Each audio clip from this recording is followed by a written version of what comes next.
दोस्तों, अगर आप अपने आलस्य से परेशान हैं, आपका किसी भी काम में मन नहीं लगता है, आप अपने काम को कल पर टालते रहते हैं, तो अब आपको अपने आलस्य को लेकर परेशान होने की जरूरत नहीं है। दोस्तों, आज हम आपके लिए जो कहानी लेकर आए हैं, इस कहानी के माध्यम से आप अपने आलस्य से बहुत जल्द छुटकारा पा सकते हैं। इसलिए इस कहानी को आराम से और शांति से सुने। यह कहानी आपके लिए बहुत फायदेमंद होगी। कहानी शुरू करने से पहले आप हमारे चैनल को सब्सक्राइब जरूर कर ले।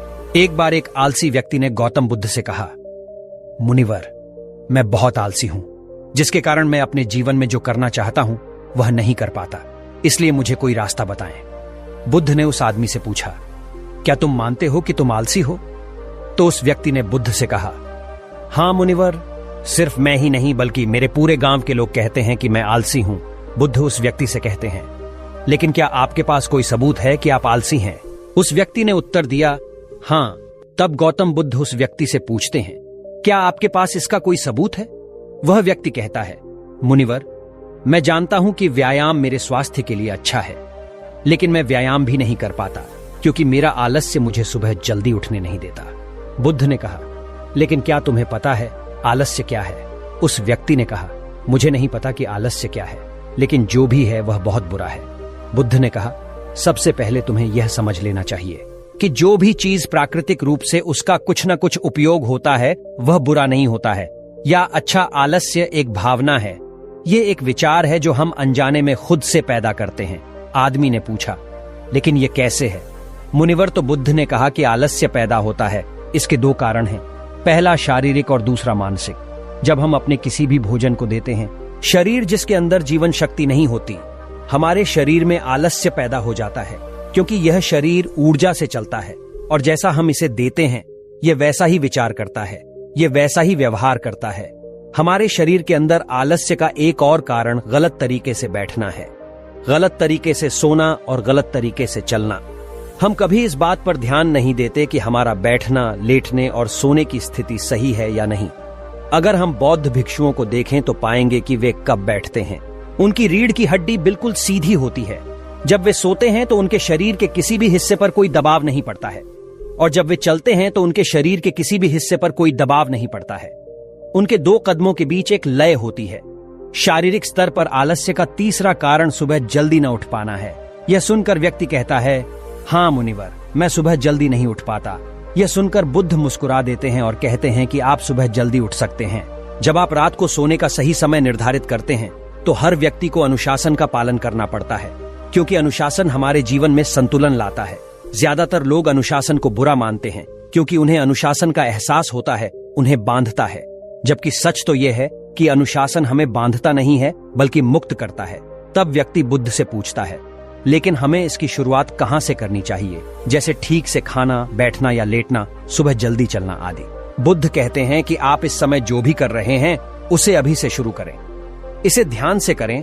पहले आप मन के स्तर पर आलस्य को समझें, अन्यथा अधिकांश स्थितियों में मन ही है जो शरीर के कारण आलस्य पैदा करता है, क्योंकि मानसिक आलस्य का पहला कारण हमारी पुरानी गलत धारणाएं हैं।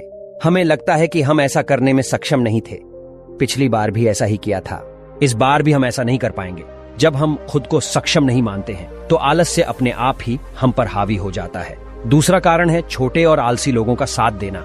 कभी कभी ऐसा होता है कि आलस्य हमारे अंदर नहीं होता है, लेकिन दूसरे लोगों की वजह से हमारे अंदर आ जाता है। ऐसा होता है क्योंकि हम आलसी लोगों की संगति करते हैं।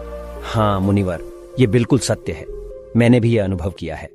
तब बुद्ध ने कहा, तीसरा कारण मन की स्पष्टता का अभाव है। मान लीजिए कि आप किसी जंगल में खो गए हैं और शाम हो गई है और आपको नहीं पता कि आपका घर किस दिशा में है, तो क्या हुआ? क्या आप आलसी होकर लेटे रहेंगे या अपने घर की तलाश में कोई रास्ता खोजेंगे? उस व्यक्ति ने कहा कि मैं बाहर जाऊंगा घर की तलाश में। तभी उसने कहा, अगर बहुत कोशिश करने के बाद भी तुम्हें घर का रास्ता न मिले तो तुम क्या करोगे? उस व्यक्ति ने कहा, मैं अभी भी इसे ढूंढता रहूंगा, क्योंकि मेरे पास कोई दूसरा विकल्प नहीं होगा। कई विकल्प हैं, अगर किसी के पास एक ही विकल्प है तो उसका दिमाग बिल्कुल खाली होगा। यदि आप व्यायाम नहीं कर पा रहे हैं तो इसका कारण आपके मन में स्पष्टता की कमी है, जिसका आपको भविष्य में सामना करना पड़ेगा। उन रोगों से होने वाली बीमारियां आपको दिखाई नहीं देती, आप उन बीमारियों से होने वाले दर्द को महसूस नहीं कर सकते। आगे गौतम बुद्ध ने कहा कि आलस्य का चौथा कारण यह है कि कोई भी काम करने में मन नहीं लगता। मान लीजिए आप सड़क पर कहीं जा रहे हैं और काफी दूर चलने के बाद आप थक जाते हैं और चलने का मन नहीं करता। ऐसा तब हो रहा है जब आप किसी शेर को अपने पीछे भागते हुए देखते हैं। तो क्या ऐसी स्थिति में भी आप अपने आलस्य के कारण वहीं रुकेंगे? नहीं।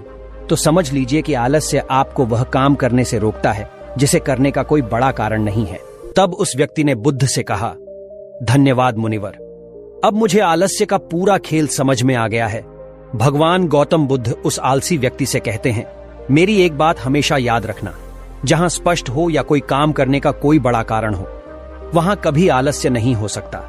दोस्तों, आलस्य मनुष्य का सबसे बड़ा शत्रु है, क्योंकि आलस्य जीवन में कभी भी प्रगति नहीं कर सकता। चलो, आलस्य मनुष्य को इतना निकम्मा बना देता है कि उसे परिश्रम से घृणा हो जाती है और वह सदैव आराम की अवस्था में ही रहना चाहता है। इसके लिए मेहनत के चश्मे की जरूरत होती है, जो आलसी व्यक्ति के पास नहीं होता। आलसी व्यक्ति को आलस्य दिन ब दिन अपनी चपेट में लेता जाता है, जिसके परिणाम स्वरूप वह दिन ब दिन मेहनत से भागने लगता है।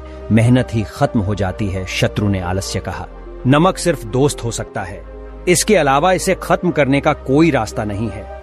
मेहनत से दोस्ती करने के बाद ये दुश्मन अपने आप खत्म हो जाता है। मेहनत ही सफलता की कुंजी है। इस बात को केवल एक मेहनती व्यक्ति ही समझ सकता है, क्योंकि वह कड़ी मेहनत के महत्व को अच्छी तरह से जानता है। वह जानता है कि कड़ी मेहनत ही उसकी सच्ची दोस्त है, और इस दोस्त की मदद से वह अपने जीवन में हमेशा प्रगति करेगा। वह उस काम को छोड़ने की बजाय दोबारा और अधिक मेहनत से प्रयास करता है, और तब तक कोशिश करता है जब तक वह उस काम को करने में सफल नहीं हो जाता। और इसके विपरीत आलसी व्यक्ति किसी छोटे से काम को करने की कोशिश करता है। इंसान को दूसरे लोगों की भी जरूरत होती है, क्योंकि वह आलस्य के जाल में इस तरह फंस चुका है कि उसे बस आराम की जरूरत है। यानी वह अपने कंफर्ट जोन से बाहर नहीं आना चाहेगा, रुकावट नहीं चाहता, और अपनी पूरी जिंदगी ऐसे ही गुजारना चाहता है। दोस्तों, आलसी व्यक्ति कभी भी न तो मेहनत का महत्व समझ पाता है और न ही समय का महत्व। इसके कारण वह अपना पूरा जीवन बर्बाद कर देता है, और अंत में उसके पास पछताने के अलावा कुछ नहीं बचता है। जबकि एक मेहनती व्यक्ति समय का महत्व समझ लेता है और समय का महत्व समझ लेता है। दिन प्रतिदिन कड़ी मेहनत करके अपने लक्ष्य को प्राप्त करने का प्रयास कर रहा है। इसलिए आपको हमेशा मेहनत से दोस्ती और आलस्य से दुश्मनी रखनी चाहिए। दोस्तों, मुझे उम्मीद है कि आपको इस कहानी से बहुत कुछ सीखने को मिला होगा। आप गौतम बुद्ध द्वारा बताए गए उपाय से भी अपना आलस्य दूर कर सकते हैं। दोस्तों, आपको यह वीडियो कैसा लगा, कृपया हमें कमेंट बॉक्स में कमेंट करके जरूर बताएं, और इस वीडियो को लाइक करें और अपने दोस्तों के साथ ज्यादा से ज्यादा शेयर करें। और ऐसी ही ज्ञानवर्धक और प्रेरणादायक कहानियों के लिए हमारे चैनल को सब्सक्राइब करें। मिलते हैं अगले वीडियो में, तब तक के लिए धन्यवाद।